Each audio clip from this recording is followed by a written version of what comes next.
Well, today, folks, we have not a ton of news for you, but some rather big stories, including a new event announced by Nintendo tomorrow. We're getting an Indie World. We're going to talk about that and any possible implications of that for future events. It's kind of interesting. And then we obviously have to go over the fact that Pokopia reviews have come out. And guys, it's the highest rated Pokemon game of all time. I'm not exaggerating either. It's literally the highest rated Pokemon game of all time right now. And that's despite the fact it came down a point from this morning. We're going to look at that. And we got one other thing to go over as well. So guys, I hope you're enjoying this video. And hey, I'm not going to sit here and talk about, subscribe to the channel or anything. I'll just say this. We have a giveaway going on. We're giving away a Switch 2, so whether you want a second one for a friend, hell, maybe you want to just get it and resell it and get some money. I don't know. It's up to you. It's your Switch 2 if you win it. Go ahead and enter through the link down in the pinned comment or the description. We'll be drawing the winner in a couple months. And now, without further ado, we're going to go ahead and get to today's breaking story, and that is, join us tomorrow, March 3rd at 6 a.m. Pacific for a new Indie World Showcase. Tune in for roughly 15 minutes of news and updates on indie games coming to Switch 2 and Nintendo Switch, and you can have a link to watch it right there.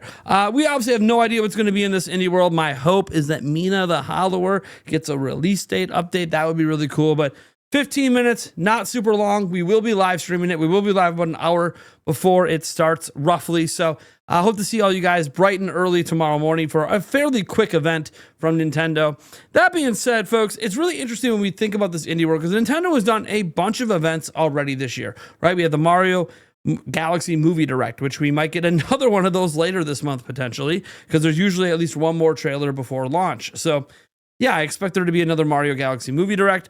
Look, we already had a Tamagotchi Life Direct. We had a partner showcase, right? Now we're having an Indie World. Oh, and let's not forget they did a Treehouse for Pokopia and the Bella Bella Park update for Mario Wonder. So they've done a ton of events, and we're only in the beginning of March.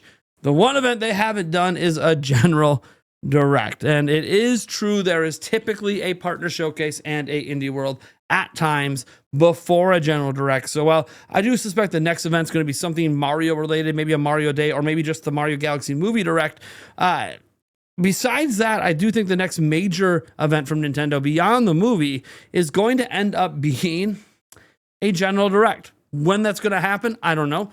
Maybe they do it in April like they did in April last year. Maybe April it becomes this new consistent month they're doing directs in now for some reason.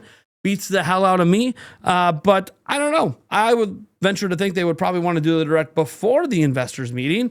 But the investors meeting won't be till, well, April, probably till the beginning of May anyway. So April is still plenty of time to get a general direct in. But again, we know there's rumors for it this month. I have no idea what's happening, but what we do know is there is an Indie World happening tomorrow, and we will be all over it, covering everything live. All right, folks. So setting aside the Indie World, we got to get to our next story. And this has to do with Pokopia. That's right. The reviews are out. Pretty interesting that they're out today, which is days before the game is available. Oftentimes, Nintendo games have review embargoes the day before, but for some reason, this embargo is a few days before, and maybe it just has to do with the confidence they have in this game. That is because this morning when I first checked it, it was sitting at a 90 as a Metacritic must play, which is absolutely insane. No Pokemon game ever has been in the 90s, and unfortunately, no Pokemon game is still in the 90s because as more reviews came in, there was 25 at the time of that. We're now up to 53 counted reviews. It has dropped to an 89. But the funny thing about it being an 89 is that makes it still the highest rated Pokemon game of all time. That includes mainline, that includes spinoffs.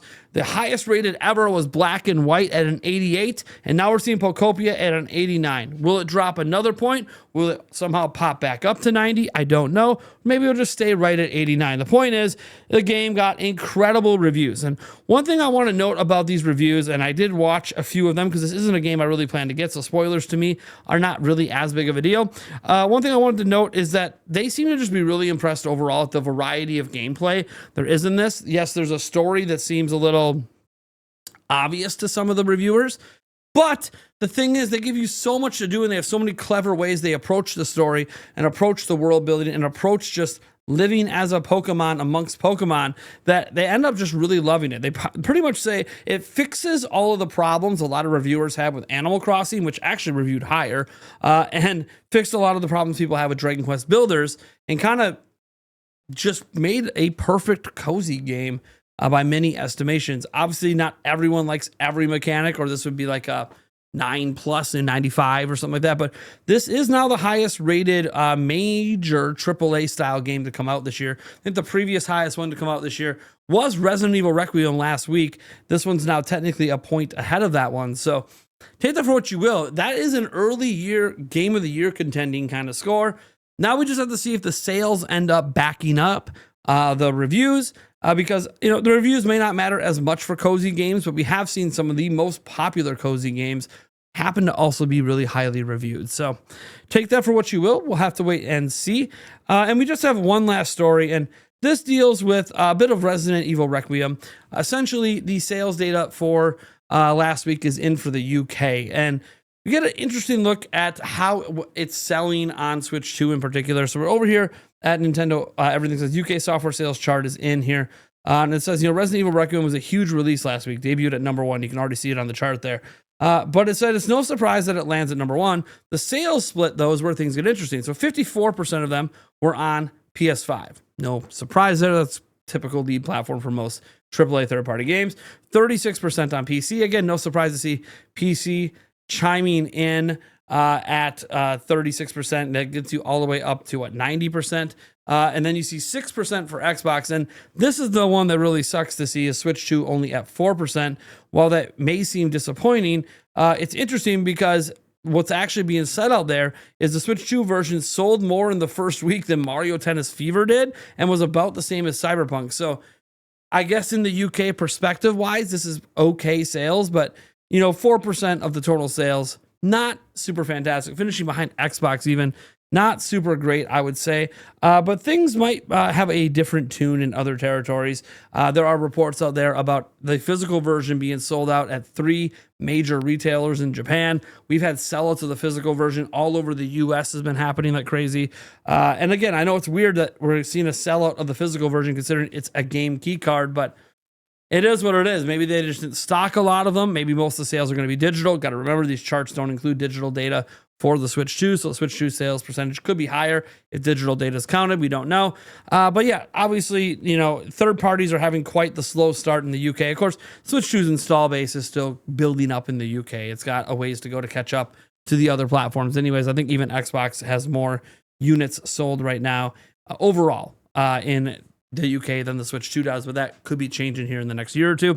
Either way, obviously, most people buy Nintendo platforms to play Nintendo games like Pokopia this week, but third parties, I like to see the strong support. I'm hoping that there's more sales for that in Japan, more sales for it here in the US, 2 of the major sales territories, because I would like to continue to see Capcom and others put their best foot forward with third-party games. And I think some of this is just going to take time to build up the expectation of getting high quality, I don't want to call them ports, because I guess this was day and date, although it was made for a different platform. Just high quality versions of day and date AAA games on Switch 2. I think the more of that we get, the more consistently we get it, we'll slowly start to see sales of AAA games from these companies creep up these charts. But, we have to see that consistency. Nintendo has not had consistent AAA third-party support, maybe since the Super Nintendo, if we're being completely honest. It's been that long. So trying to come back to the platform and get full support, it's just going to take a while to build up that consumer confidence that we can consistently expect these kind of games on a Nintendo system. That being said, folks, that's really all I got for you today. A nice, short, and sweet video. I hope you guys are having an awesome time. We will be back at some point tonight, I believe, doing a live stream, and we'll talk about the Pokopia stuff. We'll talk about the indie world and any expectations for that, because Mina the Hollower is the big thing I want to see, but there's other indie games a lot of you guys probably want to see some updates on, and maybe some new announcements. So I thank you guys for tuning in, and I'll catch you guys in the next video.